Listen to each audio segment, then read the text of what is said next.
ফলে আৰক্ষী বিষয়া ভাৰ্গৱ বৰবৰাৰ কাণ্ডক লৈ দুখ ব্যক্ত কৰিছে ভুক্তভোগী ছাত্ৰ জ্ঞানদীপ হাজৰিকাৰ পৰিয়ালে। ঘটনাক লৈ প্ৰতিক্ৰিয়া প্ৰকাশ কৰিছে মাতৃয়ে। তেওঁ কয় যে আৰক্ষীয়ে প্ৰয়োজনত শাস্তি বিহাৰ অন্য উপায় আছিল, দৰকাৰ হলে জৰিমনা বিহিব লাগিছিল। কিন্তু কালিৰ ঘটনাত যদি জ্ঞানদীপৰ কোনো অঘটন হলহেঁতেন তেন্তে তাৰ দায়িত্ব কোনে ললেহেঁতেন।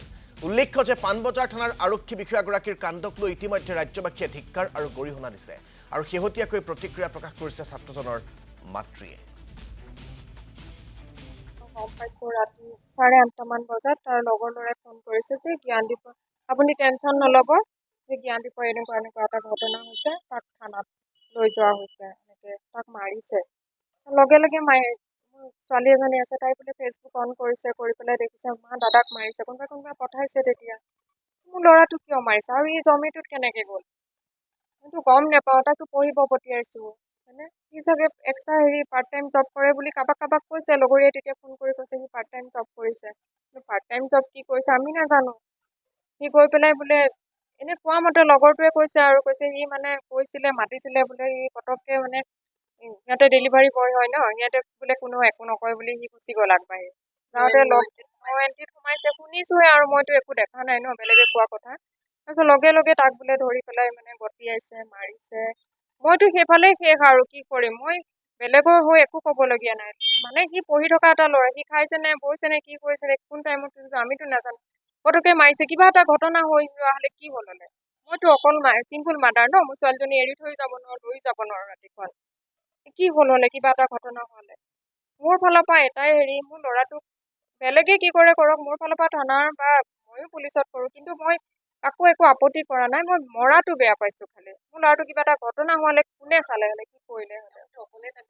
অকলে ডাঙৰ কৰিছো। আজি সি ক্লাছ 5তে পাপাক ঢুকাইছে। সি ক্লাছ 5ৰ পৰাই মই তাক, সি নৱোদয়ত পঢ়িছে, তাৰ পৰা ডাইৰেক্ট হেৰিত গ'ল, কটন মহাবিদ্যালয়ত গ'ল। তাৰপিছত সি অকলেই সি আহে ঘৰলে, মই কেতিয়াও নাযাওঁ, ফিজ দিওঁ, সি যি কৰে সি নিজে কৰে। ইফালে ভনীয়েকো পঢ়ি আছে, তাৰ দুটাৰ পইচা, মই 4 বছৰ হৈছে মাত্ৰ চাকৰিটো মোৰ, মই অকলে এনেকেই মেইনটেইন কৰিছিলো। কৰিব পাৰিলে হলে, তেওঁ ফাইন কটা হলে ভাল আছিলে, বা এচৰ মাৰিছে তেওঁ বোলে, তুমি মুখে মুখে যদি কিবা চুপতি মাৰিলে হলে তেতিয়া বাৰু এচৰ মাৰিলে সেইটোও বেয়া নাপাওঁ। সি একো কোৱা নাই, কিয় মাৰিছে বুলি কৈছে। খালি মোৰ ল'ৰাটো একো নোকোৱাকে বা একো নকৰাকে কিয় মানে ডিঙি হেঁচুকিবলগীয়া কিয় হ'ল মানে, হয়নে? নো এণ্ট্ৰিত সোমালেগেতো আমি জনাত ফাইন কাটে, আমি দেখো আৰু আমিওতো ডিউটি কৰো, কিন্তু আমি নাজানো। আৰু মোৰ ল'ৰাটোৱে মানে বহুত চাগে ডিপ্ৰেশ্যনত ভুগিছে। এতিয়ালৈকে সি ফোনো কৰা নাই এটা আমাক, মানে আমি কণ্টেক্টত নাইয়ে এতিয়ালৈকে। নাই ফোন নধৰে সি।